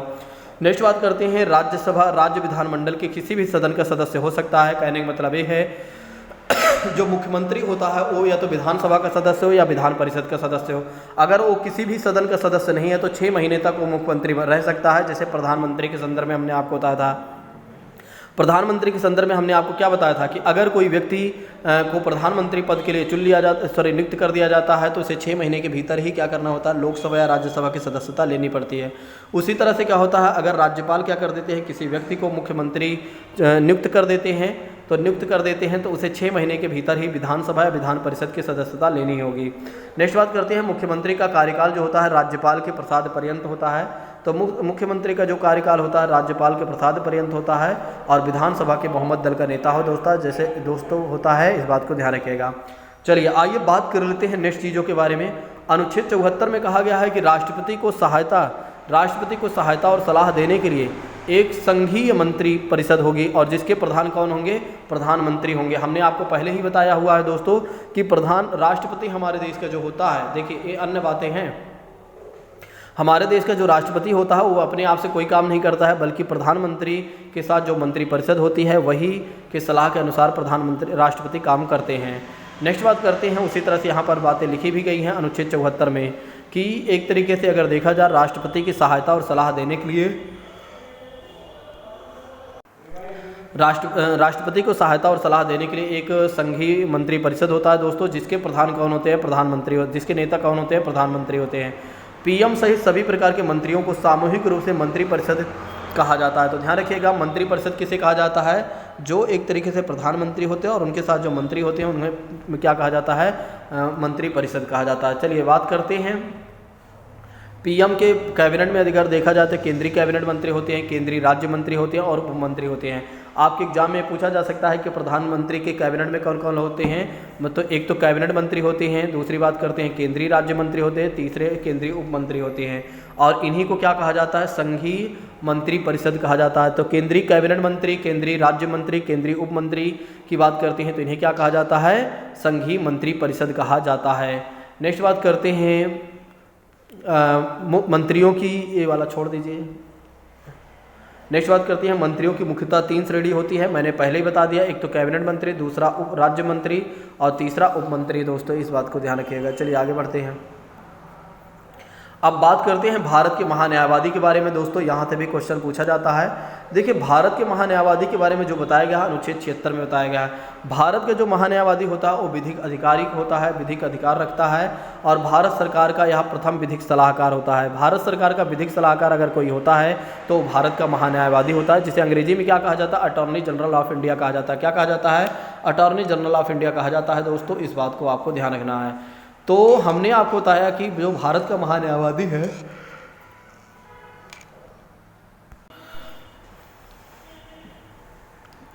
जो भारत का महान्यायवादी है दोस्तों, भारत का जो महान्यायवादी होता है इसके बारे में हमने आपको बताया कि अनुच्छेद 76 में बताया गया है। जो भारत सरकार का विधिक सलाहकार या कानून सलाहकार होता है, भारत सरकार का प्रथम विधिक सलाहकार अगर कोई है तो वो भारत का महान्यायवादी है। नेक्स्ट बात करते हैं भारत का सर्वोच्च विधिक सलाहकार कोई है तो भारत का महान्यायवादी है। नेक्स्ट बात करते हैं भारत सरकार को विधिक मामलों पर सलाह देता है। विधिक मतलब होता है दोस्तों कानून से संबंधित अगर कोई सलाह देता है तो भारत का महान्यायवादी होता है। राष्ट्रपति जो भी कार्य करते हैं वे सारे, जो भी कार्य सौंपते हैं वे सारे कार्य कौन करता है? भारत का महान्यायवादी होता है।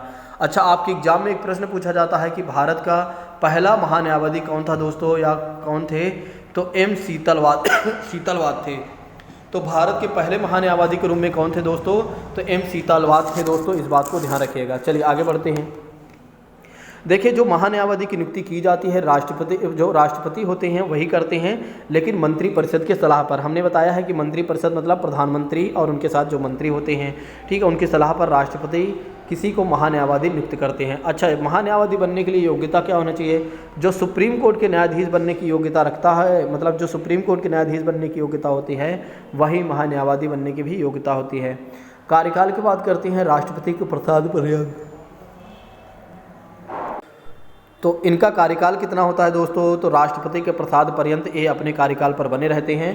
कहने का मतलब ये है कि जब तक राष्ट्रपति को खुशी होती है तब तक क्या होता है कि एक तरीके से महान्यायवादी अपने पद पर बने होते हैं। इनका वेतन कौन निर्धारित करता है दोस्तों? तो राष्ट्रपति निर्धारित करते हैं। इस बात को ध्यान रखिएगा। तो इनका वेतन कौन निर्धारित करता है? इनका वेतन कौन निर्धारित करता है? तो राष्ट्रपति निर्धारित करते हैं। महान्यायवादी जो होता है संसद की कार्यवाही में भाग ले सकता है। कहने का मतलब ये है कि लोकसभा राज्यसभा में बैठ सकता है और बोल सकता है, लेकिन वह मतदान नहीं कर सकता। मतदान का मतलब ये हो जाता है जब कोई विधेयक होता है पास होने के संदर्भ में क्या होता है कि कुछ लोग उसके समर्थन में आते हैं, कुछ लोग उसके विरोध में आते हैं। तो कहने का मतलब ये है कि ये किसी भी प्रकार का कोई मतदान नहीं कर सकता है, ना तो विरोध में ना तो समर्थन में। कौन? महान्यायवादी। महान्यायवादी जब संसद की कार्यवाही में भाग लेता है तो उसे संसद के सदस्य के समान ही सारी सुविधाएं उपलब्ध होती हैं। महान्यायवादी को भारत के सभी न्यायालयों में उपस्थित होने का अधिकार है। देखिए जो भारत का महान्यायवादी है वो किसी भी न्यायालय में जा सकता है, उसे यह अधिकार मिला हुआ है। जब महान्यायवादी उपस्थित होता है तो सारा कार्य सॉलिसिटर जनरल को दिया जाता है। तो ध्यान रखिएगा, जब महान्यायवादी अनुपस्थित होता है या उपस्थित होता है, वैसे उपस्थित होगा, जब महान्यायवादी अनुपस्थित होता है तो सारा कार्य किसे दिया जाता है? सॉलिसिटर को दिया जाता है या जनरल को दिया जाता है। चलिए अब बात करते हैं राज्य के महाधिवक्ता की बात करते हैं। जिस तरह केंद्र में कौन होता है? महान्यायवादी होता है, उसी तरह राज्य में अगर देखा जाए राज्य का महाधिवक्ता होता है। इसे क्या कहा जाता है? एडवोकेट जनरल ऑफ स्टेट कहा जाता है। क्या कहा जाता है? एडवोकेट जनरल ऑफ स्टेट कहा जाता है। यह कौन होता है? भारत का सर्वोच्च विधिक अधिकारी होता है। राज्य का सर्वोच्च विधिक अधिकारी अगर कोई होता है तो वो होता है राज्य का महाधिवक्ता होता है। राज्य का प्रथम विधिक अधिकारी अगर कोई है तो राज्य का महाधिवक्ता होता है। राज्य सरकार को विधि के मामले पर सलाह, देखो जैसे कि बात करते हैं उत्तर प्रदेश, बात कर लेते हैं एग्जाम्पल में, तो जैसे राज्य सरकार को भी, उत्तर प्रदेश के सरकार को भी चाहिए कि कोई ना कोई उसके पास वकील हो, तो इसे क्या कहा जाता है, राज्य महाधिवक्ता कहा जाता है।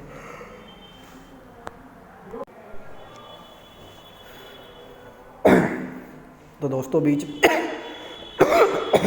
में क्लास रोकना पड़ गया था। फिर से समझते हैं एडवोकेट जनरल ऑफ स्टेट की बात करते हैं। देखिए जैसे महान्यायवादी जो होता है वो भारत सरकार का विधिक सलाहकार होता है, वैसे ही अगर देखा जाए तो राज्य सरकारों के पास भी कोई ना कोई वकील होना चाहिए, तो वो वकील जो होता है राज्य का महाधिवक्ता होता है। ठीक है, ये राज्य का सर्वोच्च विधिक अधिकारी होता है और प्रथम विधिक अधिकारी होता है। विधिक मतलब कानून अधिकारी होता है, और राज्य सरकार को कानून से संबंधित किसी प्रकार का कोई सलाह चाहिए तो यही देता है। नेक्स्ट बात करते हैं, राज्यपाल विधि से संबंधित जो भी कार्य सौंपते हो, सारे कार्य को कौन करता है, महाधिवक्ता करता है। जिस तरह से हमने राष्ट्रपति के संदर्भ में, राष्ट्रपति के सारे कार्य को कौन करता है, महान्यायवादी, उसी तरह से राज्यपाल के सारे काम को कौन करता है, विधि से संबंधित वो करता है, एक तरीके से महाधिवक्ता करता है। अच्छा, इनकी नियुक्ति कौन करता है, आपके एग्जाम में पूछा जाता है, तो इनकी नियुक्ति करता है राज्यपाल करता है। दोस्तों इस बात को भी ध्यान रखिएगा। तो महाधिवक्ता की नियुक्ति कौन करता है, तो राज्यपाल करता है।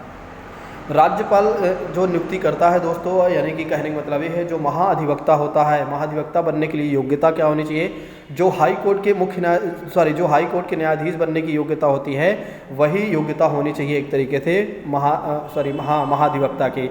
जिस तरह से अगर देखा जाए तो महान्यायवादी बनने के लिए सुप्रीम कोर्ट के न्यायाधीश बनने की जो योग्यता होती है वही होनी चाहिए, उसी तरह से राज्य महाधिवक्ता बनने के लिए कैसा, हाई कोर्ट के जज बनने की योग्यता होनी चाहिए।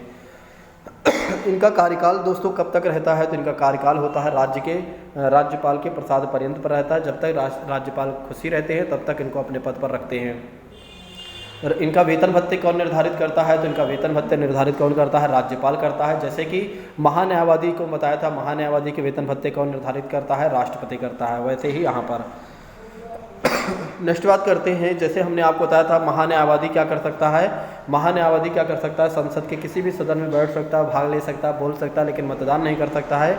उसी तरह यहाँ पर भी है, राज्य महाधिवक्ता क्या कर सकता है, विधानसभा विधान परिषद में दोस्तों बैठ सकता है, भाग ले सकता है, बोल सकता है, लेकिन एक तरीके से मतदान नहीं कर सकता है। ठीक है, क्योंकि वह सदस्य नहीं होता, वह किसी भी सदन का सदस्य नहीं होता है। वैसे में पहले ही मैंने बताया था कि जहाँ महान्यायवादी के बारे में जो बताया था, वैसे ही महाधिवक्ता के बारे में लागू होती हैं। महाधिवक्ता के बारे में हमने आपको बताया था कि महान्यायवादी के बारे में बताया था कि जो लोकसभा राज्यसभा में बैठ सकता है, बोल सकता है, लेकिन मतदान नहीं कर सकता। उसी तरह से अगर देखा जाए तो महान्यायवादी विधानसभा और विधान परिषद में बैठ सकता है, बोल सकता है, लेकिन मतदान नहीं कर सकता है। नेक्स्ट बात करते हैं, महाधिवक्ता जब राज्य विधानमंडल की कार्यवाही में भाग लेता है तो राज्य विधानमंडल के सभी सुविधाएं जो होती हैं उसे भी मिलती हैं। कहने का मतलब ये है, जो एक विधायक को जो सुविधाएं मिलती हैं वही महाधिवक्ता को मिलती है, और एक सांसद को जो सुविधाएं मिलती है सदन के सदस्यता के हिसाब से, उसी तरह से महान्यायवादी को भी मिलती है। नेक्स्ट बात करते हैं, महान्यायवादी को राज्य के सभी मामलों की सुनवाई या उपस्थित होने का अधिकार है। देखिए, जो महाधिवक्ता होता है, महाधिवक्ता को राज्य के सभी न्यायालयों में सुनवाई या उचित उपस्थित होने का अधिकार है। दोस्तों इस बात को ध्यान रखिएगा। अब आइए बात करते हैं सदन के बारे में। देखिए कितना बढ़िया से मैंने आपको पढ़ाया है। आप भारत के किसी भी यूट्यूब चैनल पर चले जाइए, हो सकता है आपको इस तरह से ना बताया जाए। अब यहाँ पर क्या है कि एक तरीके से अभी हमने वो वाला बोर्ड तो लिया नहीं है, नहीं तो मैं आपको ऐसा पढ़ा देता ना, ये समझ लो कि आप जीवन भर ना बोलते। बस यही है कि अब चित्र दिखाने वाला, कहने का मतलब ये है, अभी हमने वो डिजिटल बोर्ड तो नहीं लिया हुआ है, बस थोड़ा सा आप लोग सपोर्ट करिए तो फिर डिजिटल बोर्ड भी लिया जाए। अभी हमें कंफर्म नहीं हो पा रहा है कि कितने सारे छात्र हमारे साथ जुड़ जाएंगे, और थोड़ा सा अभी मैं व्यस्त भी हूँ कहीं ना कहीं, तो बाकी बहुत जल्द ही डिजिटल बोर्ड की व्यवस्था कर लिया जाएगा। ठीक है, ताकि आपको डिजिटल बोर्ड में पढ़ाया जाए तो मज़ा भी आए। मैंने देखा है कि अगर डिजिटल बोर्ड में मैं इस तरह से मेहनत करता होता तो अब तक आप लोग बहुत सपोर्ट कर देते। ठीक है, डिजिटल बोर्ड में क्या होता है कि थोड़ा से कहीं ना कहीं वहाँ जब चित्र देखने को मिलता है तो और भी आप लोगों को पढ़ने मन करता है। चलिए संसद के बारे में बात करते हैं। तो संसद का गठन कैसे होता है। देखिए पार्लियामेंट, संसद को क्या कहा जाता है, पार्लियामेंट कहा जाता है। संसद का काम क्या होता है, देश में कानून का निर्माण करना होता है। संसद में अगर देखा जाए तो लोकसभा होगी, राज्यसभा होगी और राष्ट्रपति होंगे। ठीक है, इस बात को ध्यान रखिएगा। राष्ट्रपति के बारे में अनुच्छेद 52 में बताया गया है। लोकसभा में अगर राज्यसभा में अनुच्छेद 80 के बारे में बताया गया, अनुच्छेद 81 में क्या है, लोकसभा के बारे में बताया गया है। तो इस बात को आपको ध्यान रखना होगा। संसद के सदस्य के रूप में संसद का निर्माण कैसे होगा, राष्ट्रपति, राज्यसभा, लोकसभा ये तीनों होंगे तब क्या होगा, संसद का निर्माण होगा। चलिए नेक्स्ट बात करते हैं, राज्य विधानमंडल का निर्माण कैसे होगा। तो राज्य विधानमंडल का निर्माण ऐसे होगा दोस्तों, राज्यपाल होंगे, विधान परिषद और विधानसभा। ठीक है, राज्यपाल के बारे में जो बताया गया अनुच्छेद 153 में बताया गया है, विधान परिषद के बारे में जो बताया गया अनुच्छेद 169 के बारे में बताया गया है, विधानसभा के बारे में अगर देखा जाए तो 170 के बारे में बताया गया है। जैसे हमने आपको बताया, जिस तरह से अगर देखा जाए संसद के निर्माण के लिए राष्ट्रपति का होना जरूरी है, राष्ट्रपति का होना जरूरी है, राज्यसभा का होना जरूरी है और लोकसभा का होना जरूरी है, उसी तरह से अगर देखा जाए तो राज्य विधानमंडल में भी राज्यपाल का होना जरूरी है, विधान परिषद का होना जरूरी है और विधान परिषद सभा का भी होना जरूरी है। वैसे विधान परिषद नहीं रहेगी तब भी विधानमंडल का निर्माण हो जाएगा, राज्यपाल और विधानसभा मिलकर कर सकते हैं। नेक्स्ट बात करते हैं, इसको और सरल रूप में अगर देखा जाए तो इसको और सरल रूप में देखा जाए, वैसे बात बता ही दी गई है तो छोड़िए, ज़्यादा सरल मत देखिए। चलिए नेक्स्ट बात करते हैं, अनुच्छेद 79 में क्या कहा गया है कि संघ के लिए एक संसद होगी जो राष्ट्रपति और 2 सदनों से मिलकर बनी होगी और एक का नाम लोकसभा होगा, दूसरा का नाम राज्यसभा होगा। ये पहले भी मैंने बता दिया है कि अगर संसद का निर्माण कैसे होगा, संसद का निर्माण अगर होगा तो उसमें लोकसभा, राज्यसभा और राष्ट्रपति जरूर होंगे। ठीक है, और संसद के बारे में निर्माण करने के लिए अनुच्छेद 79 में ये बातें लिखी गई हैं, इस बात को ध्यान रखना होगा। तो संसद के बारे में जो बातें लिखी गई हैं किस अनुच्छेद में लिखी गई है, अनुच्छेद 79 में लिखी गई हैं। चलिए नेक्स्ट बात करते हैं, अनुच्छेद 168 में क्या कहा गया है। अनुच्छेद 168 में कहा गया प्रत्येक राज्य के लिए एक राज्य विधानमंडल होगा जो राज्यपाल और कुछ राज्यों में एक सदन तथा कुछ राज्यों में 2 सदन मिलकर बनेंगे। राज्य विधानमंडल में अगर देखा जाए तो मैंने पहले ही बताया है कि जहां पर विधानसभा हो सकता हो या ना हो, लेकिन जैसे अभी मैं आपको समझाता हूं और अच्छे से देखिए। विधानमंडल जैसे संसद होती है उसी तरह राज्य में क्या होता है, विधानमंडल। तो विधानमंडल मैंने यहाँ लिखा ही है, यही समझा देता हूँ। देखिए विधानमंडल का निर्माण कैसे होगा, पहले ही बताया हूँ, राज्यपाल और क्या नाम है, विधान परिषद और विधानसभा होना चाहिए। लेकिन अगर विधानसभा नहीं भी है, विधान परिषद नहीं भी है, तब भी विधानमंडल का निर्माण हो जाएगा, राज्यपाल और विधानसभा कर लेंगे। ठीक है, वही बातें यहाँ पर लिखी गई हैं ताकि आपको समझने में असहजता ना हो। देखिए यहाँ पर लिखा गया है कि प्रत्येक राज्य के लिए एक राज्य विधानमंडल होगा जो राज्यपाल और कुछ राज्य के एक सदन, या कुछ राज्यों में क्या है एक सदन और कुछ राज्यों में 2 सदनी व्यवस्था होती है, 2 सदन मिलकर बनते हैं। जैसे कि यहाँ समझिएगा, जैसे यहाँ पर क्या होगा दोस्तों, अगर देखिए, अरे यार ये क्या, जिस राज्य में राज्यपाल होंगे और विधानसभा होंगे, अगर इनके हिसाब से क्या राज्यपाल और विधानसभा मिलकर क्या करते हैं, राज्य विधानमंडल का निर्माण करते हैं, तो इसे क्या कहा जाता है, एकल विधानमंडल कहा जाता है। जहाँ पर क्या होगा, राज्यपाल भी होंगे, विधान परिषद भी होंगे और विधानसभा भी होंगी दोस्तों, तो उसे क्या कहा जाएगा, द्वि विधानमंडल कहा जाएगा, यानी डुअल विधानमंडल कहा जाएगा यहाँ पर, या द्वि सदनी व्यवस्था कहा जाएगा। इस बात को ध्यान रखिएगा। यहाँ पर देखिएगा लिखा भी है, देखिए जहाँ पर एक सदन है और उसका नाम विधानसभा है और जहाँ 2 सदन है और वह एक नाम विधानसभा और विधान परिषद है होगा। चलिए इसको समझिएगा। एक सदनी विधानमंडल में क्या होता है, राज्यपाल होंगे और विधानसभा होंगे। राज्यपाल के बारे में अनुच्छेद 153 में बताया गया है, विधानसभा के बारे में अनुच्छेद 170 में बताया गया है। नेक्स्ट बात करते हैं, द्विसदनीय विधानमंडल के बारे में बात करते हैं। तो द्विसदनीय विधानमंडल के बारे में अगर हम देखते हैं तो राज्यपाल, द्विसदनीय विधानमंडल के बारे में यदि हम देखते हैं तो राज्यपाल अनुच्छेद 153 और विधान परिषद के बारे में अगर देखा जाए, द्विसदनीय विधानमंडल में क्या होता है, राज्यपाल होते हैं, विधान परिषद होते हैं, विधानसभा दोस्तों। तो इस बात को ध्यान रखिएगा, द्विसदनीय विधानमंडल में राज्यपाल भी होंगे, विधान परिषद भी और विधानसभा भी। एक सदनीय विधानमंडल में अगर देखा जाए तो राज्यपाल, विधानसभा होंगे दोस्तों। इस बात को ध्यान रखिएगा। ये सब बातें हमने आपको बता ही दिया है। अब आइए समझ लेते हैं कि ऐसे कौन कौन से राज्य हैं जहां पर द्विसदनीय व्यवस्था है, यानी कि विधानसभा भी है, यानी द्विसदनीय विधानमंडल है, विधानसभा और विधान परिषद भी। तो 6 ऐसे राज्य हैं जहां पर क्या है, जहां पर द्विसदनीय व्यवस्था है, यानी कि विधानसभा भी और विधान परिषद भी दोस्तों। जैसे कि एक की बात करते हैं, उत्तर प्रदेश है, ये सब सीटों की संख्या चलो बता देता हूँ। यहाँ पर अगर देखा जाए सीटों की संख्या विधान परिषद की है तो 100 सीटें हैं। दूसरी बात करते हैं तेलंगाना की बात करते हैं, यहाँ 40 सीटें हैं विधान परिषद में। तो पहले तो ये समझ लीजिए 6 ऐसे राज्य हैं जहाँ पर क्या है विधान परिषद है। कौन कौन से? उत्तर प्रदेश, तेलंगाना, आंध्र प्रदेश और महाराष्ट्र, बिहार, कर्नाटका। 6 ऐसे राज्य हैं जहाँ पर क्या है दोस्तों विधानसभा है, विधान परिषद है, ठीक है। और यहाँ पर द्विसदनीय व्यवस्था है। अब उत्तर प्रदेश में अगर देखा जाए तो विधान परिषद में सीटों की संख्या, विधान परिषद में सीटों की संख्या उत्तर प्रदेश में कितनी है? 100 हैं। तेलंगाना में अगर देखा जाए विधान परिषद की सीटों की संख्या कितनी है? 40 है। आंध्र प्रदेश में अगर देखा जाए तो विधान परिषद की सीटों कितनी है? 50 है। और महाराष्ट्र में अगर देखा जाए तो कितनी है विधान परिषद की सीटें? 78 हैं। बिहार में अगर देखा जाए तो 75 है और कर्नाटक में अगर देखा जाए तो 75 है। दोस्तों इस बात को ध्यान रखिएगा। आइए अब बात कर लेते हैं लोकसभा के बारे में। दोस्तों हमने आपको कितना अच्छे तरीके से एक एक बातें समझा दिया है। आइए अब बात कर लेते हैं लोकसभा के बारे में। देखिए लोकसभा को निम्न सदन कहा जाता है, लोकप्रिय सदन कहा जाता है, इसे हाउस ऑफ पीपुल कहा जाता है या लोअर हाउस कहा जाता है या प्रथम सदन के निम्न कहा जाता है। नेक्स्ट बात करते हैं लोकसभा का गठन जो होता है अनुच्छेद 81 के तहत होता है। लोकसभा में अधिकतम सदस्यों की संख्या कितनी हो सकती है? 552।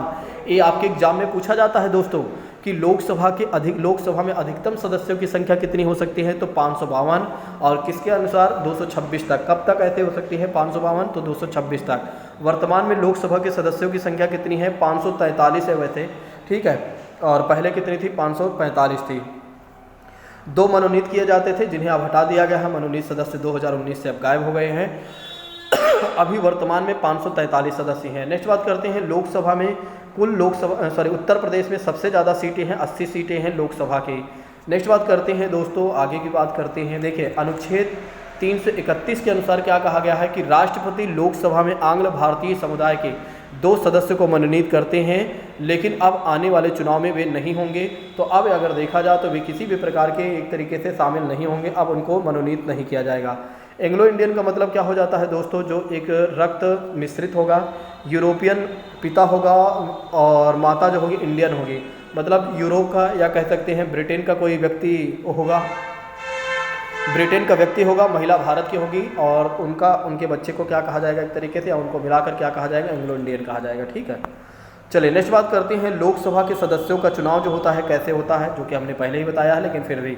चलिए लोकसभा के सदस्यों का चुनाव होता है प्रत्यक्ष रूप से। जैसे 2019 में जब चुनाव होगा तो आप क्या देंगे? प्रधानमंत्री का जो इलेक्शन आप कहते हैं वो लोकसभा का चुनाव ही माना जाता है। उसमें जब आप इलेक्शन में आप वोट देते हैं तो लोकसभा का चुनाव होता है। जनता जहां पर सीधे वोट देती है उसे प्रत्यक्ष चुनाव कहा जाता है। और किस आधार पर होता है? वयस्क मताधिकार पर होता है और गुप्त मतदान होता है। नेक्स्ट बात करते हैं मूल संविधान में मताधिकार की उम्र पहले कितनी थी? 21 वर्ष थी। पहले अगर आपको मत देना है दोस्तों तो 21 वर्ष आपकी उम्र होनी चाहिए। लेकिन 61वें संविधान संशोधन 1989 में क्या किया गया कि एक तरीके से राजीव गांधी के समय में तारकुंदे समिति की सिफारिश पर, किस समिति की सिफारिश पर? तारकुंदे समिति की सिफारिश पर 18 वर्ष कर दिया गया।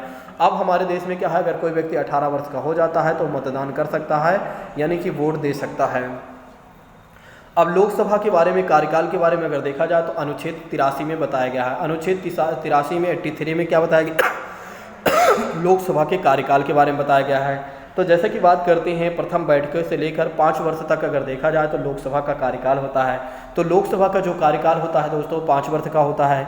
5 वर्ष के पहले किसी भी समय प्रधानमंत्री के सलाह पर राष्ट्रपति लोकसभा को भंग कर सकता है। अगर आपके एग्जाम में पूछा जाता है कि लोकसभा को कोई भंग कर सकता है क्या, तो आप बता दीजिएगा बिल्कुल राष्ट्रपति कर सकता है। लेकिन कब? जब प्रधानमंत्री ऐसी सलाह देते हैं तब। आपातकाल की स्थिति में लोकसभा के कार्यकाल को क्या बढ़ाया जा सकता है? बिल्कुल बढ़ाया जा सकता है 1 वर्ष में। एक बार में 1 वर्ष तक बढ़ाया जाता है, इस बात को भी ध्यान रखिएगा। तो 1 वर्ष में 1 बार बढ़ाया जा सकता है। अगर क्या बढ़ाना है? आपातकाल को बढ़ाना है। तो दोस्तों चलिए नेक्स्ट बात करते हैं राज्यसभा के बारे में। देखिए राज्यसभा के बारे में यदि हम बात करते हैं, राज्यसभा के बारे में बात करते हैं तो इसे क्या कहा जाता है? स्थायी सदन कहा जाता है। लोकसभा को क्या कहा जाता है? अस्थायी सदन कहा जाता है। ऐसा क्यों कहा जाता है?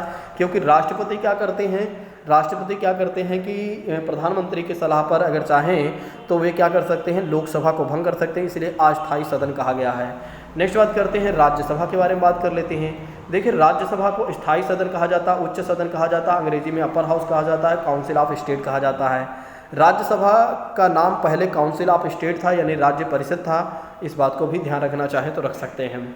नेक्स्ट बात करते हैं राज्यसभा के गठन के बारे में। अगर देखा जाए तो अनुच्छेद 80 में बताया गया है राज्यसभा के बारे में सारी बातें। राज्यसभा के बारे में अगर देखा जाए तो सारी बातें अनुच्छेद 80 में बताया गया है, जिसमें राज्यसभा के अधिकतम सदस्यों की संख्या कितनी हो सकती है, 250 हो सकती है। तो राज्यसभा में अधिकतम सदस्यों की संख्या कितनी हो सकती है, 250 हो सकती है। वर्तमान में अगर देखा जाए तो राज्यसभा में सदस्यों की संख्या कितनी है, 245 है। और 233 सदस्य ऐसे हैं जो निर्वाचित किए गए हैं, और 12 सदस्यों को राष्ट्रपति ने क्या किया हुआ है, मनोनीत किया हुआ है। और राष्ट्रपति ने क्या करते हैं, जो मनोनीत करते हैं वे व्यक्ति होते हैं जो साहित्य, कला, विज्ञान और समाज सेवा में अपना विशेष योगदान देते हैं। दोस्तों इस बात को ध्यान रखिएगा। तो राज्यसभा के बारे में हमने आपको बताया, राज्यसभा के बारे में हमने आपको बताया कि राज्यसभा के बारे में अगर देखा जाए तो राज्यसभा में अधिकतम सदस्यों की संख्या 250 हो सकती है, और राज्यसभा के अधिकतम राज्यसभा में वर्तमान में सदस्यों की संख्या कितनी है, 245 है। फिर हमने आपको बताया कि निर्वाचित सदस्यों की संख्या देखा जाए तो 233 है, मनोनीत सदस्य अगर देखा जाए तो 12 हैं। नेक्स्ट बात करते हैं, फिर हमने आपको बताया कि राज्यसभा में 12 सदस्यों को मनोनीत कौन करता है, राष्ट्रपति करते हैं, जो साहित्य, विज्ञान, कला, समाज सेवा के क्षेत्र में विशेष योगदान देते हैं। यूपी राज्यसभा की कुल संख्या अगर देखा जाए तो 31 है। दोस्तों इस बात को भी ध्यान रखिएगा। चलिए बात करते हैं कुल सदस्य संख्या में अगर देखा जाए तो 1/3 सदस्य जो होते हैं हर 2 वर्ष में क्या होता है, सेवानिवृत्त होते रहते हैं, यानी कि अवकाश ग्रहण करते रहते हैं। और राज्यसभा के सदस्यों का कार्यकाल कितना होता है मेरे प्रिय साथियों, 6 वर्ष होता है। चलिए नेक्स्ट बात करते हैं, राज्यसभा के सदस्यों का निर्वाचन कैसे होता है। तो पहले तो किस अनुच्छेद के तहत इनके बारे में बताया गया है, तो अनुच्छेद 80 के 3, मतलब अनुच्छेद 80 और 80 के 3 में बताया गया है राज्यसभा के सदस्यों के निर्वाचन के बारे में। राज्यसभा के सदस्यों का निर्वाचन कैसे होता है, अप्रत्यक्ष होता है, इनडायरेक्ट होता है, आनुपातिक प्रतिनिधित्व प्रणाली के आधार पर एकल संक्रमणीय मतदान द्वारा। राज्यसभा के सदस्यों का निर्वाचन जो होता है प्रत्येक 2 वर्ष में क्या होता है, प्रत्येक दूसरे वर्ष क्या होता है, विधानसभा के सदस्य द्वारा चुना जाता है। देखिए जो राज्यसभा के सदस्य निर्वाचित होकर जाते हैं, जो विधानसभा में आपके सदस्य होते हैं वही लोग क्या करते हैं, राज्यसभा के सदस्यों को भी चुनते हैं। अगर राज्यसभा के सदस्य बनना है तो आपके पास क्या योग्यता होनी चाहिए, तो अनुच्छेद 173 में बताया गया है राज्यसभा के सदस्य बनने की योग्यता के बारे में। भारत का व्यक्ति नागरिक हो, 30 वर्ष आयु कंप्लीट कर लिया हो, और क्या नाम है लाभ के पद पर धारण ना हो दोस्तों, ठीक है। इसमें 2500 राशि होनी चाहिए, वैसे 25,000 तो ऐसे नहीं होना चाहिए मेरे हिसाब से, बाकी इसको देख लेना, इसको छोड़ दीजिए। चलिए नेक्स्ट बात करते हैं, राज्यसभा के चुनाव किसी भी राज्य से लड़ा जा सकता है, इस बात को भी ध्यान रखिएगा। राज्यसभा में अगर देखा जाए तो मुख्यतः 2 अधिकारी होते हैं, एक तो सभापति होता है, दूसरा उपसभापति होता है। जो सभापति होता है दोस्तों वो राज्यसभा का पदेन सभापति होता है, यानी कि जो उपराष्ट्रपति होते हैं वही राज्यसभा के सभापति होते हैं, ठीक है। और राज्यसभा के सभापति का जो वेतन होता है वो 4 लाख रुपए होता है, इस बात को भी ध्यान रखिएगा। और राष्ट्रपति का वेतन कितना होता है, 5 लाख रुपए। राज्यसभा के सभापति के वेतन भारत के संचित निधि से दिया जाता है, कंसोलिडेटेड फंड से दिया जाता है। भारत के पहले राज्यसभा के सभापति कौन थे, डॉक्टर सर्वपल्ली राधाकृष्णन थे, यानी कि जो भारत के पहले उपराष्ट्रपति थे वही दोस्तों एक तरीके से भारत के पहले राज्यसभा के सभापति भी थे, डॉक्टर सर्वपल्ली राधाकृष्णन। अब बात कर लेते हैं कि उपराष्ट्रपति के बारे में और भी अन्य बातें। देखिए उप सभापति के बारे में अगर देखा जाए तो राज्यसभा अपने सदस्यों में से एक सदस्य को उप सभापति चुनती हैं, और राज्यसभा के प्रथम सभापति क्या हैं, BS कृष्णमूर्ति राव थे। राज्यसभा के प्रथम उप सभापति कौन थे, BS कृष्णमूर्ति राव थे। दोस्तों इस बात को भी ध्यान रखिएगा, उप सभापति के संदर्भ में पूछा जाता है तो बातें। नेक्स्ट बात करते हैं, लोकसभा और विधानसभा को निम्न सदन कहा जाता है, जबकि राज्यसभा और विधान परिषद को क्या कहा जाता है, उच्च सदन कहा जाता है। निम्न सदन में विघटन या भंग हो सकता है, यानी कि लोकसभा विधानसभा भंग हो सकती है, विघटन हो सकती है, लेकिन उच्च सदन यानी कि राज्यसभा और विधान परिषद कभी विघटित या भंग नहीं की जा सकती है, इस बात को ध्यान रखिएगा। अब हम अगली क्लास में बात करते हैं, या नेक्स्ट क्लास में बात कर लेते हैं राज्यपाल के बारे में। तो दोस्तों 3 क्लास में कंप्लीट हो जाएगी। अगर मैं इसी को एक क्लास में बना देता या जोड़ देता 3-4 घंटे में तो कोई दिक्कत नहीं थी, लेकिन मेरे हिसाब से 3-4 घंटे में आप परेशान हो जाएंगे, ठीक है। तो 1-1 घंटे करके 1.5 घंटे करके देख लीजिए, कोई दिक्कत नहीं है, ठीक है। एक क्लास और बना दूंगा, कोई दिक्कत नहीं है। अब 25 पेज और बचा हुआ है, 25 पेज में ये सारा कंप्लीट हो जाएगा। कह सकते हैं 1 घंटे 10 मिनट की और वीडियो होगी। कॉन्स्टिट्यूशन ऑफ इंडिया से एक भी प्रश्न गलत नहीं होगा, इस बात की मैं गारंटी देता हूँ। जो छात्र मेरी बात को समझ रहा है उसे पता होगा कि प्रवीण सर क्या कह रहे हैं। अगर कोई वीडियो को 1 से 2 बार देख लेता है और जाकर पेपर को सॉल्व करता है प्रीवियस ईयर के, तो उसके एक भी क्वेश्चन गलत नहीं होंगे। बहुत ही जल्द पैडागोजी 60 नंबर के कंप्लीट करवाने वाला हूं। बस आप सभी लोग हमें कमेंट करके बताइएगा क्या आपको चाहिए। क्या अगर आपको चाहिए तो एक बार कमेंट करके आप लोग हमें बताइएगा। Thank you so much. जय हिंद दोस्तों, take care all of you.